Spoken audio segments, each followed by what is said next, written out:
Ashama akkam jirtu hordoftoonni caaliitu bakka jirtanitti nagaa waaqayyoo isiniif haa baay'atu. Har'agaa waa tokko isinii qabadheen dhufe hedduu gammadeen jira, hedduu natti tolee jira jechuudha. Sababaan gammachuu kootis maalidha kan jedhuuf immoo akkuma beekamu gaa yuutuubii koo ergan banee naannoo ji'oota 5 lakkoofsiseen jira.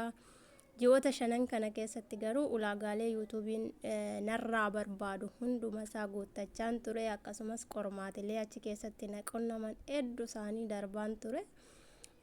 Kanaaf waa hunda sana immoo darbee har'a yuutuubiin koo monitaayiz naaf ta'ee jira. Kanaaf hedduu isaa gammadeen jira jechuudha. Gammaduun egaa maaliifi achi keessatti wantoonni garaagaraa qormaatileen garaagaraa nu qunnamu, rakkinooleen adda addaa nu qunnamu, wantoonni nuti hin beekne sadarkaa abdii kutachuu ni qaqqabna, wanta meeqatu jira jechuudha. Garuu hamma sana immoo dandamadhee maal jedhee bira darbee keessattuu sadarkaa isa dhumaa kanarratti baay'ee chaalenjiin natti baay'ate. Haa ta'uti garuu amma barbaade natti baay'atus obsaa fi kadhannaadhaan akkasumas immoo deeggarsa obboloonni koo beekumsa anaan olitti qaban naaf taasisaniin akkan darbeetoo har'arra qaqqabee gammadu ta'een jira jechuudha. Hedduu gammadeen jira isuma dhugaa dubbachuudhaafin. Dhugumaan guyyaan kun ni dhufa jedhee yaadne dhuguma sadarkaa kanarran gaa jedhee yaadne gaafuman jalqaba jammarus jechuudha. Garuu immoo namoota walitti dhufuudhaan wantoota garaagaraa namoota irraa barachuudhaan maal jechuudhaan har'a qaqqabee aarsaalee meeqa kaffalee jechuudha. Viidiyoo tokkollee hojjechuudhaaf aarsaan ani kaffalu baay'ee rakkisaadha. Mana daa'imaan hojjedha, achi keessatti jara dhokadheen hojjedha. Kana hunda keessatti wantoota na qunnaman hundumaa obsaan dabarsee hojjedhee har'a bakkee gatii qaburra qaqqabuun koo hedduu na gammachiise. As gahuu kootiif immoo ana qofa osoo hin ta'in hedduu obboloonni koo aarsaan afaana kanfalan ni jiru. Isaanis illee hedduun galateeffachaa waaqayyoon gaditti jechuudha. Baay'een gammadee hundumti keessan daawwattoonni koo kan na hordofaa yaadanis gochaanis na jajjabeessaa turtan hundumti keessanuu naa galatooma. Gammachuun kan koo gammachuu keessanii jedheetanii yaada. Akkanan jabaadhu, akkanan as qaqqabuuf, akkan immoo jabaadhee gara fuulduraatti waan guddaa hojjedhuuf kan na jajjabeessaa turtan isinii jechuudha. Hedduun isin galateeffadha obboleeyyan koo marti keessanuu naa galatooma, naa jiraadha. Gammachuu koos naa hirmaadhaan isiniin jechuu barbaada.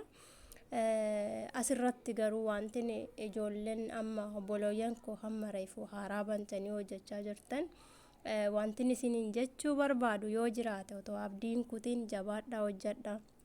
Ani hin danda'u jechuu of keessaa balleessa. Qormaata achi keessatti isinitti dhufu hundumaa dandamachuu yaaluu qaba. Maaliif wanta meeqan nama mudata achi keessatti guyyaan haaranii illee dhiisanii bilbila ofiillee gatanii taa'anii jira. Garuu immoo qo'i har'arra boruu caalasa jedhu ofitti amansiisnee immoo gaafatti deebinu ni sirrata wanti hundumtuu jechuudha. Wanta sin rakkise immoo warreen hin beekne gaafadhaa. Akkasitti warreen beeka warreen isin hubachiisuu danda'an gaafadhaa. Gaafatanii baruun beekumsa malee wallaalummaa miti waan ta'eef haala sanaatiin cimaa hojjedhaa, abdiin kutinaa, jabaadhaan isiniin jedha. Kanarraan kanaaf egaa gara fuulduraattis wajjin jirraa. Maaltu akka ta'u, maaltu akka raawwatu walumaan kan ilaallu ta'a.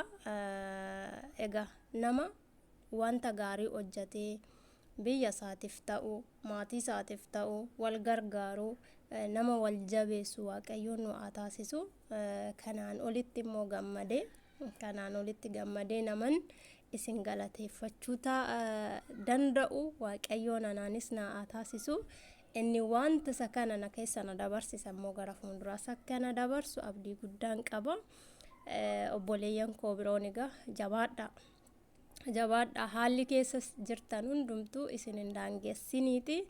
Haala keessa jiran keessatti yoo aarsaa kanfalanidha. Bakka bareedaa ta'e, bakka guddaa ta'e qaqqabuu danda'u. Haalli mijatee yoo dhufe wanti sun bu'aan isaa gaafa wanta sana nyaachuurra geenyusaa ama mi'aasaa ganan barruu aarsaa baay'ee itti kaffaluu baanne jechuudha. Kanaaf aarsaa baay'ee waan itti kaffalleefu gaafa bira geenyu hedduu nu gammachiisa.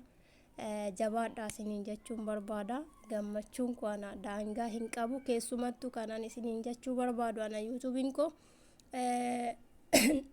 na fudhachuuf illee yeroo isatti hin fudhanne guyyaa tokko keessatti kan na deebise ulaagaa hundumaa jechuudha. Kuni maaliif ta'e kanan isiniin jechuu barbaadu asirratti kuni maaliif ta'uu danda'e waan koo qofa waan hin fayyadamaa turedha fi jechuudha. Wanta qulqullaa ta'e godhaa isiniin jechuun barbaada. Ijoollee waan haaraarreefu jammarta wanta keessan qofa fayyadama. Viidiyoo namaan caanina, viidiyoo TikTok irraa fiddanii bakkee garaagaraatti wanta namaa hin fedhina. Yoo wanta keessa wanta qulqulluu ta'e amma monitaayiz taatanitti hojjettanitti wanti isin daangessu hin jiru. Ananni kun carraasa guddaa naaf laateera. Obboloota koo biroorrallee akka hin dhaga'utti guyyoota 7 fi haga 15 keessatti ni fudhata monitaayizii deebisuudhaaf. Ana garuu guyyaa tokko keessa naa deebise jechuudha. Kanaaf wanta ofii fayyadamuun hagam immoo akka faayidaa qabus irraa baradheen jira. Akkasumas illee viidiyoo daddaftanii hojjechuun hagam illee faayidaa akka qabu irraa bareen jira. Isinis immoo narraa baraati. Wanta qulqullaa ta'e wanta mataa keessanii qofa wanta ofii keessanii hojjettan qofa gadi dhiisaa wantoota namaa hin fayyadamina. Isiniin jechuu barbaada. Kanarraa kanaaf hunduma keessaniif carraa gaariin isiniif hawwa. Ani gammadeera. Isinis naa gammadaa. Nagaan naa tura.